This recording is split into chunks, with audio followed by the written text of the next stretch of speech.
Hello दोस्तों, स्वागत है आपका हमारे यूट्यूब चैनल एजुकेशनल अड्डा में। दोस्तों, हम लोग एनसीईआरटी बेस्ड एमसीक्यू को प्रैक्टिस सेट के माध्यम से देख रहे हैं, जिसमें अब तक हम लोगों ने टोटल 48 सेट को डिस्कस कर लिया है।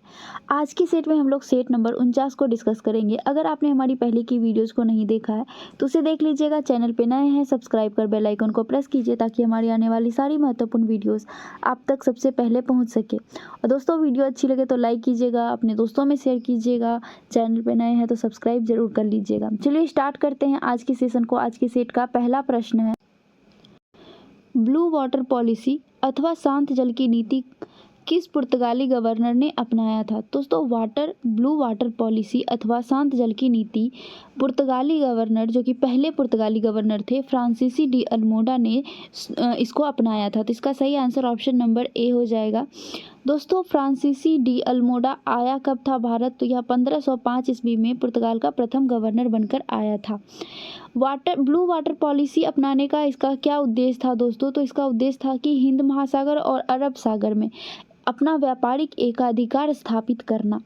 तो इसका सही आंसर ऑप्शन नंबर ए हो जाएगा, फ्रांसिस्को डी अल्मेडा। अगला प्रश्न है, भारत में न्याय व्यवस्था का जन्मदाता किसे माना जाता है?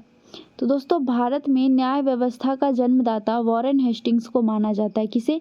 वॉरेन हेस्टिंग्स को। इसका सही आंसर ऑप्शन नंबर बी हो जाएगा। दोस्तों, वॉरेन हेस्टिंग्स ने 1772 ईस्वी में न्याय व्यवस्था की शुरुआत की थी। अगला प्रश्न है, एशियाटिक सोसाइटी ऑफ बंगाल की स्थापना का मूल उद्देश्य क्या था? तो दोस्तों, एशियाटिक सोसाइटी ऑफ बंगाल की स्थापना का जो मूल उद्देश्य था वह था प्राचीन भारतीय पुस्तकों का आकलन करना और उसे अपनी भाषा में अनुवादित करना। इसके साथ साथ पाश्चात्य शिक्षा को बढ़ावा देना और भारतीय इतिहास को प्रभावित करना। तो इसका सही आंसर हो जाएगा ऑप्शन नंबर सी, यानी कि प्राचीन भारतीय पुस्तकों का आंग्ल भाषा में अनुवाद करना एशियाटिक सोसाइटी ऑफ बंगाल का उद्देश्य था। तो इसका सही आंसर ऑप्शन नंबर सी हो जाएगा। अब बात करते हैं एशियाटिक सोसाइटी ऑफ बंगाल की। तो इसका स्थापना दोस्तों 15 जनवरी 1784 ईस्वी में सर विलियम जोन्स के द्वारा किया गया। ठीक है, याद रखिएगा ये सारे फैक्ट्स। अगला प्रश्न है, 1919 के अधिनियम द्वारा केंद्रीय व्यवस्थापिका में क्या परिवर्तन किए गए? तो चलिए देखते हैं कि क्या क्या परिवर्तन किया गया है 1919 के अधिनियम के तहत। पहला है, व्यवस्थापिका परिषद के स्थान पर केंद्र में द्विसदनीय व्यवस्थापिका की स्थापना हुई।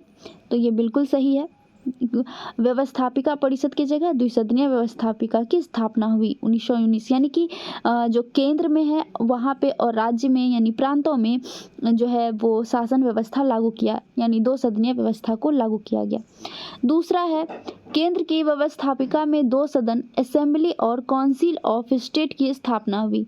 जैसा कि हमने अभी बताया वही बात कहा गया, तो ये भी सही है। तीसरा है, निम्न सदन का कार्यकाल 3 वर्ष का कर दिया गया। तो ये भी सही है।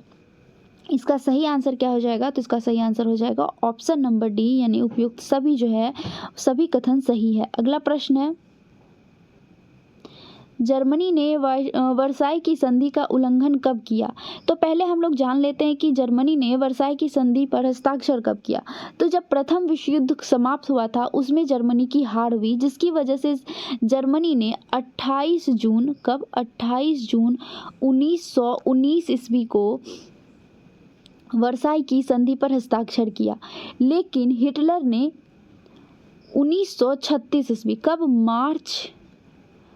7 मार्च 1936 ईस्वी को हिटलर ने वर्साई की संधि को तोड़ा और राइनलैंड पर पुनः से कब्जा कर लिया। तो इसका सही आंसर ऑप्शन नंबर डी हो जाएगा, 1936। अगला प्रश्न है, पाकिस्तान के अलग राज्य आंदोलन का नेतृत्व किसने किया? तो दोस्तों, पाकिस्तान के अलग राज्य आंदोलन का नेतृत्व मोहम्मद अली जिन्ना के द्वारा किया गया। किसके द्वारा? मोहम्मद अली जिन्ना के द्वारा। तो इसका सही आंसर ऑप्शन नंबर डी हो जाएगा, मोहम्मद अली जिन्ना। दोस्तों, मुस्लिम लीग ने 1940 ईस्वी में 1940 ईस्वी में एक अलग प्रांत पाकिस्तान की मांग की थी। तो इसका सही आंसर ऑप्शन नंबर डी हो जाएगा। अगला प्रश्न है, निम्नलिखित में से किस जेल में भगत सिंह, सुखदेव और राजगुरु इन तीनों को फांसी दिया गया था? तो दोस्तों, भगत सिंह, सुखदेव और राजगुरु को फांसी दिया कब गया था? तो 23 मार्च कब? 23 मार्च 1931 ईस्वी को लाहौर के सेंट्रल जेल में फांसी दिया गया था। इसका सही आंसर ऑप्शन नंबर डी हो जाएगा, लाहौर जेल। अगला प्रश्न है, स्वामी दयानंद सरस्वती ने 1875 ईस्वी में आर्य समाज की स्थापना कहाँ की? तो दोस्तों स्वामी दयानंद सरस्वती ने 1875 ईस्वी में आर्य समाज की स्थापना मुंबई में की। कहाँ पे? मुंबई में। और इन्होंने आर्य समाज की स्थापना क्यों की? तो पाश्चात्य प्रभाव की प्रतिक्रिया स्वरूप हिंदू धर्म के सुधार के लिए आर्य समाज की स्थापना की गई। यानी कि उस समय अंग्रेजों का वर्चस्व बढ़ रहा था और पाश्चात्य यानी कि पश्चिमी प्रभाव काफ़ी ज़्यादा हिंदुस्तान में देखने को मिल रहा था। तो उसी चीज़ में सुधार करने के लिए आर्य समाज की स्थापना दयानंद सरस्वती ने की। दोस्तों आर्य समाज एक हिंदू सुधारक आंदोलन था। ठीक है, अगला प्रश्न है, महावीर स्वामी ने चतुर्वर्दी संघ की स्थापना कहाँ की थी? चतुर्वर्दी संघ क्या होता है? तो दोस्तों इसमें श्रावक श्राविका यानी कि जो मेल सुनने वाले होते हैं, मेल और फीमेल, और जो वक्ता होते हैं यानी कि साधु और साध्वी, इन चार को रखा है। श्रावक, श्राविका, साधु एवं साध्वी को इस चतुर्वर्दित संघ के तहत रखा गया है। और ये इसकी स्थापना महावीर स्वामी ने कैवल्य की प्राप्ति यानी ज्ञान की प्राप्ति के बाद पावापुरी में की थी। तो इसका सही आंसर ऑप्शन नंबर ए पावा हो जाएगा। अगला प्रश्न है, स्वतंत्रता की पूर्व संध्या पर निम्नलिखित में से किस आंदोलन ने सबसे बड़ा कृषक छापामार युद्ध देखा? तो दोस्तों स्वतंत्रता के पूर्व संध्या पर तेगा भगत आंदोलन ने सबसे बड़ा कृषक छापामार युद्ध को देखा। तो इसका सही आंसर ऑप्शन नंबर डी हो जाएगा। अब तेभागा आंदोलन की बात करें तो तेभागा आंदोलन दोस्तों बंगाल के क्षेत्र में हुआ था और इसके जो प्रमुख नेता थे वो थे परमार और भवन सिंह। कौन? परमार और भवन सिंह। अगला प्रश्न है, अरविंद घोष को किस मामले में गिरफ्तार किया गया था? तो दोस्तों अरविंदो घोष को अलीपुर बम कांड में गिरफ्तार किया गया था। किसमें? अलीपुर बम कांड में। इसका सही आंसर ऑप्शन नंबर ए हो जाएगा। अलीपुर बम कांड हुआ कब था? तो यह 1908 ईस्वी में हुआ था। कब? 1908 ईस्वी में अलीपुर बम कांड हुआ था, जिसके तहत अनुशीलन समिति के कई राष्ट्रवादी नेताओं को ब्रिटिश सरकार के खिलाफ युद्ध छेड़ने के वजह से गिरफ्तार किया था, ऐसा आरोप लगाया गया था। तो उसी में अरविंदो घोष को भी गिरफ्तार किया गया था 1908 ईस्वी में। तो इसका सही आंसर ऑप्शन नंबर ए हो जाएगा, अलीपुर बम कांड। अगला प्रश्न है, भगवान बुद्ध के महापरिनिर्वाण के बाद पहली बौद्ध संगीति कहाँ हुई थी? तो दोस्तों भगवान बुद्ध के महापरिनिर्वाण के बाद ही साड़ी की साड़ी संगीति हुई। तो ये क्वेश्चन आपको फंसाने के लिए ऐसे पूछा गया है। तो पहली संगीति कहाँ हुई थी? तो राजगीर में हुई थी। किसके समय में हुई थी दोस्तों? तो यह अजात शत्रु के समय में हुई थी। और कब हुई थी? तो 483 ईसा पूर्व में हुई थी। तो इसका सही आंसर ऑप्शन नंबर ए होगा। अब दोस्तों पहली बौद्ध संगीति में क्या हुआ था? मेन मूल काम जो है वो क्या हुआ था? तो उसमें विनय पिटक और सूत पिटक का संकलन किया गया था। किसका? विनय पिटक और सूत पिटक का संकलन प्रथम बौद्ध संगीति के दौरान किया गया था। अगला प्रश्न है, भारतीय इतिहास के संदर्भ में निम्नलिखित में से कौन भावी बुद्ध जो कि संसार की रक्षा हेतु अवतरित होंगे वो कौन हैं? तो इसके अनुसार यानी बौद्ध धर्म के अनुसार भावी बुद्ध जो होंगे वो होंगे मैत्रेय। कौन होंगे? मैत्रेय।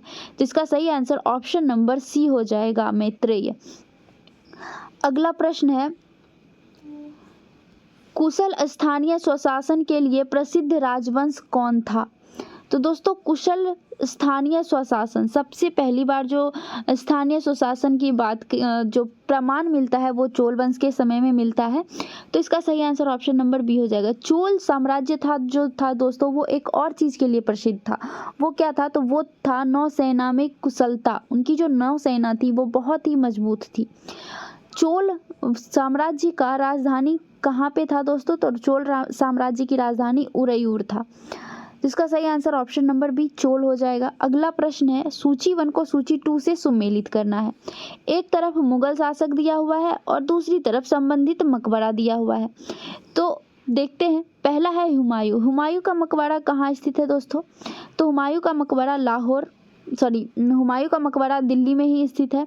शेरशाह सूरी का मकबरा सासाराम में है। जहांगीर का मकबरा लाहौर में है। और अकबर का मकबरा सिकंदरा में है। कहाँ पे है? सिकंदरा में।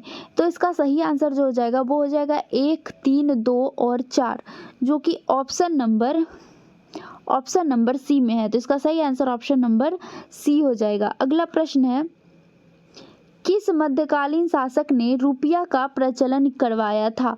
रुपया का प्रचलन दोस्तों सबसे पहले शेरशाह सूरी ने करवाया था। किसने? शेरशाह सूरी ने चांदी के सिक्के को चलाया और उस चांदी के सिक्के का नाम ही रुपया रखा। दोस्तों शेरशाह सूरी ने तांबा और सोना का भी सिक्का चलाया और तांबा के सिक्के का नाम उन्होंने दाम और सोने के सिक्के का नाम उन्होंने मोहर रखा था। तो इसका सही answer option number C Sher Shah Suri हो जाएगा। अगला प्रश्न है, निम्नलिखित में से किस यात्री ने मुगल कालीन शहरों को शिविर नगर की संज्ञा दी? तो दोस्तों वो कौन यात्री थे जिसने मुगल कालीन शहर को शिविर कहा?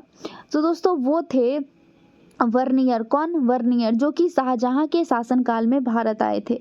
तो इसका सही आंसर ऑप्शन नंबर बी हो जाएगा, वर्नियर। अगला प्रश्न है, लोटा विद्रोह किस आंदोलन के तुरंत पूर्व की घटना है? तो दोस्तों लोटा आंदोलन या 1857 के पूर्व की घटना है। एक साल पहले लोटा आंदोलन हुआ था, यानी 1856 ईस्वी में लोटा विद्रोह मुजफ्फरपुर जेल के कैदियों ने किया था। ये क्यों किया था? तो पहले जो मुजफ्फरपुर जेल के कैदी हुआ करते थे उन्हें तांबे की लोटा दी जाती थी, लेकिन बाद में उसे बदलकर मिट्टी के लोटा को दे दिया गया, जिसकी वजह से मुजफ्फरपुर जेल में वहाँ के कैदियों ने लोटा विद्रोह किया कि हमें पहले की तरह तांबे का लोटा दिया जाए। तो ये था मूल रूप से लोटा विद्रोह। तो इसका सही आंसर ऑप्शन नंबर डी हो जाएगा। 1857 की क्रांति का पूर्व घटना है लोटा विद्रोह। अगला प्रश्न है,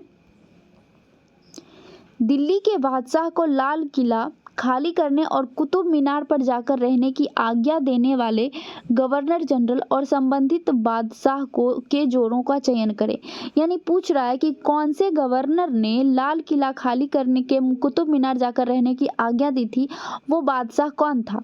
तो वो बादशाह थे बहादुर शाह द्वितीय। यानी बहादुर शाह जफर को भारत के गवर्नर जनरल लॉर्ड डलहौजी ने यह कहा था कि लाल किला खाली कर दीजिए और कुतुब मीनार जाकर रहना शुरू करें। तो इसका सही आंसर ऑप्शन नंबर डी हो जाएगा, लॉर्ड डलहौजी और बहादुर शाह द्वितीय। अगला प्रश्न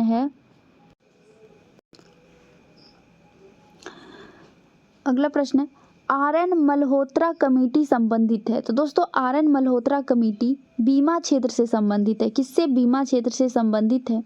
आर एन मल्होत्रा कमेटी की स्थापना कब हुई थी? तो यह 1993 ईस्वी में हुआ था। RBI governor R N Malhotra के अध्यक्षता में इस कमेटी की स्थापना की गई थी। इसका उद्देश्य जो था वो था मेन बीमा क्षेत्र में सुधार लाना। तो इसका सही आंसर ऑप्शन नंबर सी हो जाएगा, बीमा क्षेत्र। अगला प्रश्न है, जैव विविधता के साथ साथ मनुष्य के परंपरागत जीवन के संरक्षण के लिए सबसे महत्वपूर्ण रणनीति निम्नलिखित में से किस एक की स्थापना करने में निहित है?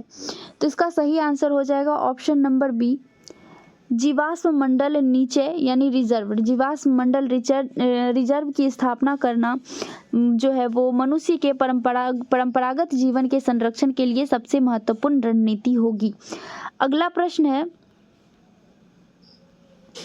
जब कुल उपयोगिता अधिकतम होती है तो सीमांत उपयोगिता कितना होगा?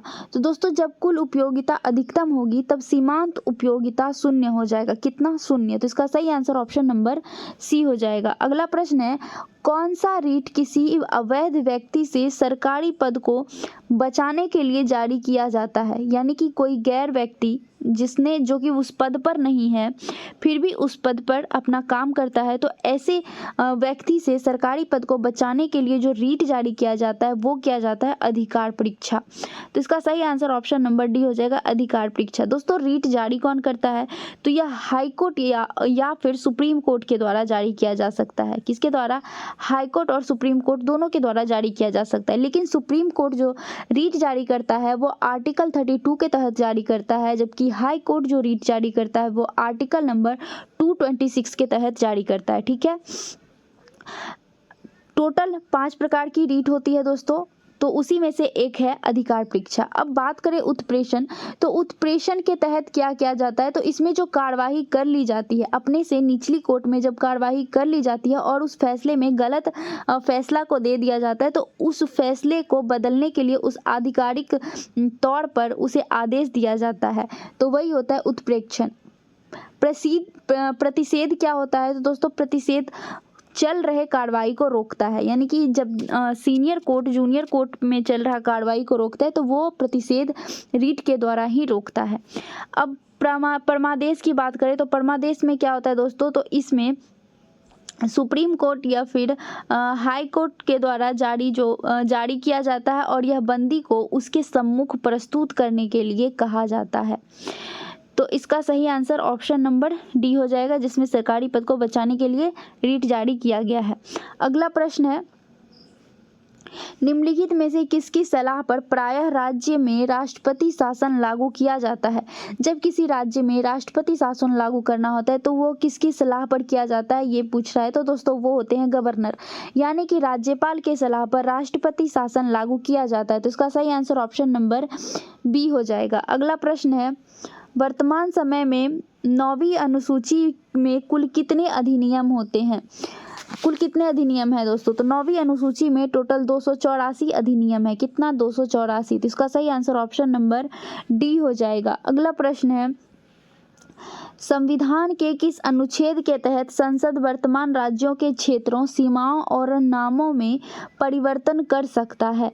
तो दोस्तों किस अनुच्छेद के तहत राज्य के क्षेत्र, सीमा और नाम का परिवर्तन किया जा सकता है, तो वो है आर्टिकल 3। कौन सा, आर्टिकल 3। तो इसका सही आंसर ऑप्शन नंबर सी हो जाएगा, आर्टिकल यानी अनुच्छेद 3। अनुच्छेद 1 में क्या कहा गया है, तो दोस्तों अनुच्छेद 1 में बताया गया है कि भारत जो है वो राज्यों का संघ है।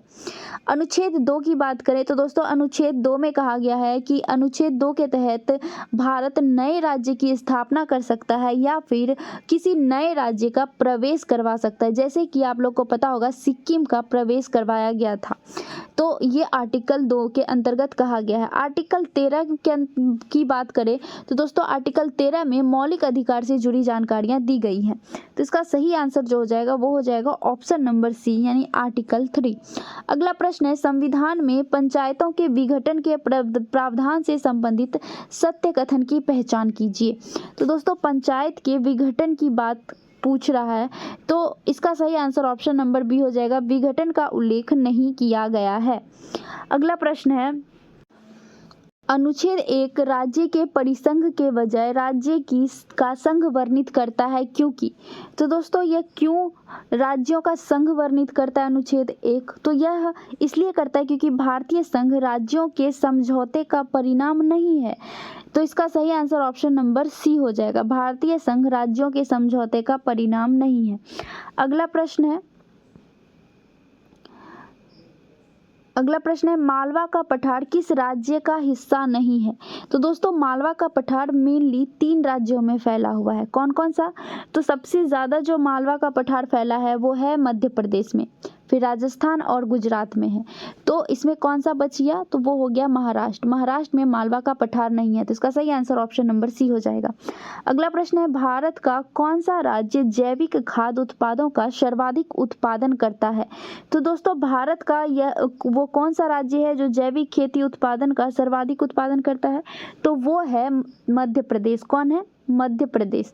तो इसका सही आंसर हो जाएगा option number A, Madhya Pradesh. यहाँ पे दोस्तों टोटल 27% जैविक खाद्य उत्पादन, यानी टोटल इंडिया में जितना जैविक खाद्य उत्पादन होता है उसका 27% मध्य प्रदेश में ही उत्पादित होता है। तो सबसे 1 नंबर रैंक पे है मध्य प्रदेश। इसका सही आंसर ऑप्शन नंबर ए हो जाएगा। अगला प्रश्न है, भारत में टाइगर राज्य के नाम से जाना जाता है। तो दोस्तों भारत में टाइगर राज्य के नाम से मध्य प्रदेश जाना जाता है। कौन, मध्य प्रदेश। क्यों जाना जाता है दोस्तों, क्योंकि मध्य प्रदेश में ही भारत में जितना बाघ है उसमें सबसे ज़्यादा मध्य प्रदेश में ही देखने को मिलता है। बाघ की संख्या मध्य प्रदेश में 526 है। तो इसका सही आंसर ऑप्शन नंबर डी हो जाएगा। अगला प्रश्न है, निम्नलिखित नदियों में से कौन सी विषुवत रेखा को 2 बार काटती है। तो दोस्तों विषुवत रेखा को 2 बार काटने वाली नदी जायरे नदी है, जिसे हम लोग कांगो नदी करके भी जानते हैं। तो इसका सही आंसर ऑप्शन नंबर ए हो जाएगा, जायरे या फिर कांगो नदी। अब बात करें मकर रेखा को कौन काटता है 2 बार, तो दोस्तों मकर रेखा को लिम्पोपो नदी 2 बार काटती है, जबकि कर्क रेखा को माही नदी काटती है। कर्क रेखा को जो माही नदी काटती है वो इसलिए भी हम लोगों के लिए ज़्यादा इंपॉर्टेंट क्वेश्चन हो जाता है, क्योंकि दोस्तों माही नदी हमारे भारत में ही स्थित है, तो इसलिए इसको आप याद रखिएगा। तीनों काफ़ी महत्वपूर्ण है।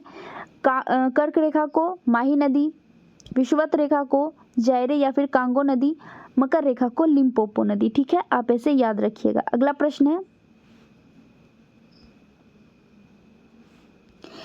इनमें कौन सी घाटी हिमालय क्षेत्र में स्थित है। पूछ रहा है कौन सी घाटी है जो हिमालय क्षेत्र में स्थित है, तो वो हो जाएगा फूलों की घाटी, जो कि उत्तराखंड में स्थित है, और उत्तराखंड का में जो फूलों की घाटी है वो हिमालय क्षेत्र में ही आता है। तो इसका सही आंसर ऑप्शन नंबर ए हो जाएगा।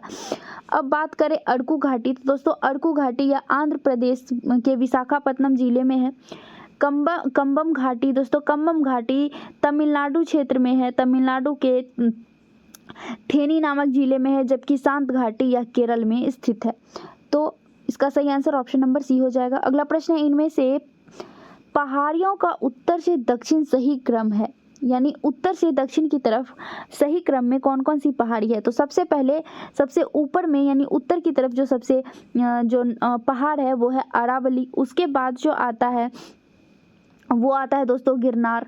गिरनार के बाद आता है सतमाला, फिर आता है अनईमुदी। सबसे नीचे जो है वो अनईमुदी है। तो इसका सही आंसर ऑप्शन नंबर ए हो जाएगा। अगला प्रश्न है, उत्तर पूर्वी मानसून से सबसे अधिक वर्षा प्राप्त करने वाला राज्य है। तो दोस्तों उत्तर पूर्वी मानसून से सबसे अधिक वर्षा तमिलनाडु राज्य में होता है। कहाँ पे? तमिलनाडु में उत्तर पूर्वी मानसून का टोटल 48% वर्षा जो है दोस्तों वो तमिलनाडु क्षेत्र में होता है।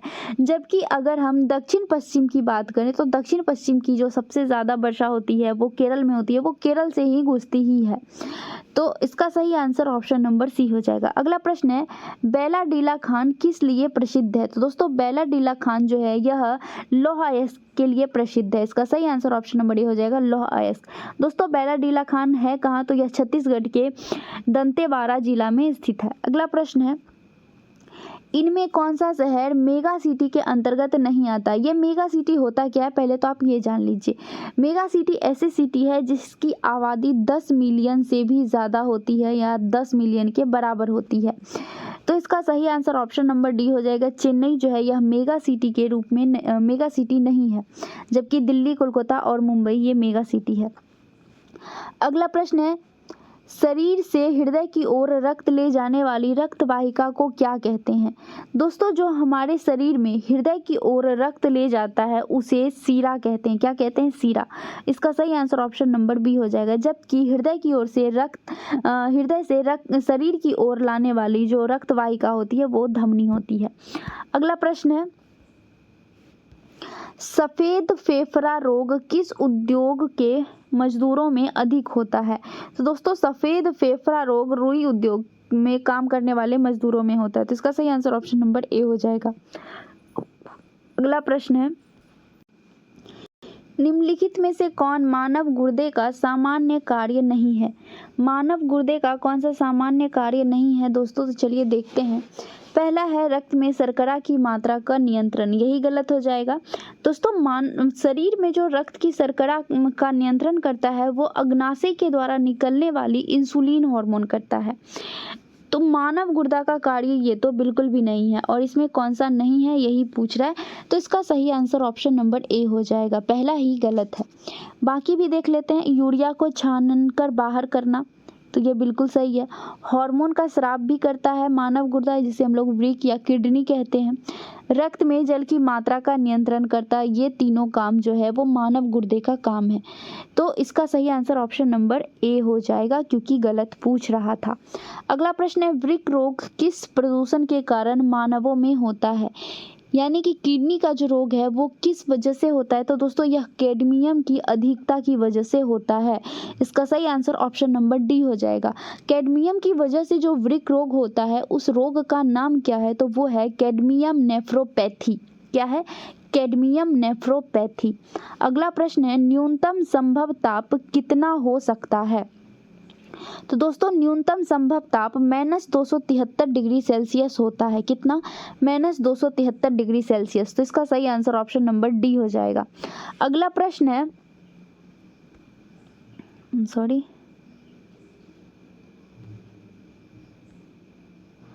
अगला प्रश्न है अंतरिक्ष यात्री अंतरिक्ष यानी स्पेस में सीधा खड़ा नहीं रह सकता, इसका मुख्य कारण क्या है। तो दोस्तों इसका जो मेन कारण है वो होता है गुरुत्वाकर्षण की अनुपस्थिति। हम लोग पृथ्वी पर क्यों खड़े रहते हैं? क्योंकि पृथ्वी की तरफ से एक फोर्स लगता है हम लोगों के बॉडी पे जो हम लोगों को खड़ा रखने में मदद करता है, और वो फोर्स होता है गुरुत्वाकर्षण बल। इसी गुरुत्वाकर्षण बल का अभाव होता है अंतरिक्ष में, जिसकी वजह से वहां पे लोग सीधा खड़ा नहीं रह पाता। तो इसका सही आंसर ऑप्शन नंबर बी हो जाएगा, गुरुत्वाकर्षण की अनुपस्थिति। अगला प्रश्न है जब लाल, हरा एवं नीला प्रकाश पुंज किसी एक बिंदु पर पड़े तब संयुक्त प्रकाश दिखाई देगा। तो दोस्तों प्राथमिक रंग लाल, हरा और नीला ये तीनों प्राथमिक रंग है। इन तीनों रंग के मिलने से सफेद रंग बनता है। कौन सा? सफेद रंग। तो इसका सही आंसर ऑप्शन नंबर सी हो जाएगा। अगला प्रश्न है इनमें क्या होगा यदि साधारण नमक पानी में मिलाया जाए। तो दोस्तों जब साधारण नमक को हम लोग पानी में मिलाते हैं तो उसका क्वथनांक बढ़ जाता है और गलनांक घट जाता है। क्या होता है? क्वथनांक बढ़ेगा और गलनांक घटेगा। तो इसका सही आंसर ऑप्शन नंबर बी हो जाएगा। अगला प्रश्न है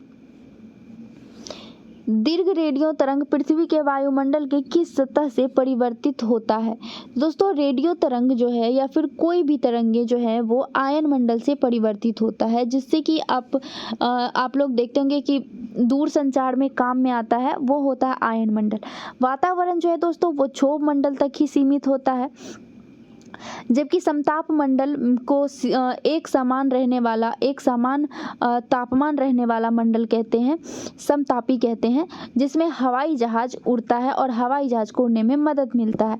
अब ओजोन परत जो है दोस्तों यह समताप मंडल का ही भाग है, लगभग 30 किलोमीटर के आसपास पाया जाता है। पृथ्वी से 30 किलोमीटर तक की दूरी तक पाया जाता है ओजोन परत, जो कि दोस्तों सूर्य से आने वाली बहुत ही खतरनाक किरण पराबैंगनी किरण से हम लोगों की रक्षा करता है। पराबैंगनी किरण से होता क्या है दोस्तों? तो पराबैंगनी किरण से त्वचा कैंसर होने का जो है वो डर रहता है, त्वचा कैंसर होता है, तो उसी से रक्षा करता है ये ओजोन परत। तो इसका सही आंसर जो है वो हो जाएगा ऑप्शन नंबर सी, आयन मंडल। अगला प्रश्न है 100 वाट का इलेक्ट्रिक बल्ब 10 घंटा जलाया जाता है, इसके द्वारा कितना इलेक्ट्रिक बिल आएगा यदि उपभोक्ता दर 6 रुपये प्रति यूनिट है। ठीक है, तो हम लोग यूनिट पहले निकाल लेते हैं। कितना कह रहा है?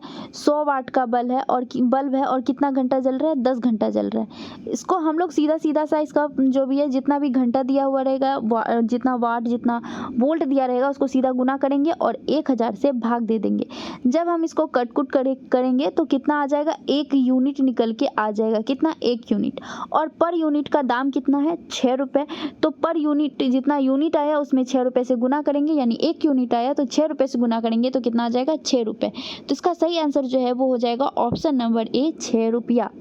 अगला प्रश्न है ट्रांसफार्मर परिवर्तन करने की एक युक्ति है। ट्रांसफार्मर से क्या परिवर्तित होता है? तो दोस्तों यह अल्टरनेट करंट को अल्टरनेट करंट में ही बदलता है। तो इसका सही आंसर ऑप्शन नंबर ए हो जाएगा, एसी को एसी में परिवर्तित करता है ट्रांसफार्मर। अगला प्रश्न है बार्क क्या है? तो दोस्तों इसमें बार्क का फुल फॉर्म पूछा है, तो बार्क का फुल फॉर्म क्या हो जाएगा? Bhabha atomic research centre. इसका सही आंसर ऑप्शन नंबर बी हो जाएगा। अब इसकी बात करें, बार्क की बात करें तो इसका स्थापना दोस्तों मार्च 1944 ईस्वी में डॉक्टर होमी जहांगीर भाभा के द्वारा किया गया था। और क्यों किया गया था? तो दोस्तों यह नाभिकीय विज्ञान में अनुसंधान करने के लिए डॉक्टर होमी जहांगीर भाभा ने बार्क की स्थापना की थी। तो इसका सही आंसर ऑप्शन नंबर बी हो जाएगा। अगला प्रश्न और आज के सेशन का लास्ट प्रश्न है दोस्तों, वीडियो कैसी लगी जरूर बताइएगा। अच्छी लगी हो तो लाइक करके जाइएगा, बहुत मेहनत लगती है दोस्तों वीडियो बनाने में, तो एक लाइक जरूर करके जाइएगा और अपने दोस्तों में जरूर शेयर कीजिएगा। प्रश्न है शक्कर के घोल का तापमान बढ़ाने से शक्कर की विलयता क्या होगी? तो दोस्तों शक्कर के घोल में घोल को जब तापमान बढ़ाएंगे तो उसकी विलयता जो है वो बढ़ जाएगी। इसका सही आंसर ऑप्शन नंबर बी हो जाएगा, बढ़ती है। तो गाइज हमारा आज का सेशन यहीं तक था। वीडियो कैसी लगी कमेंट करके ज़रूर बताइएगा। मिलते हैं नेक्स्ट सेशन में। जय हिंद।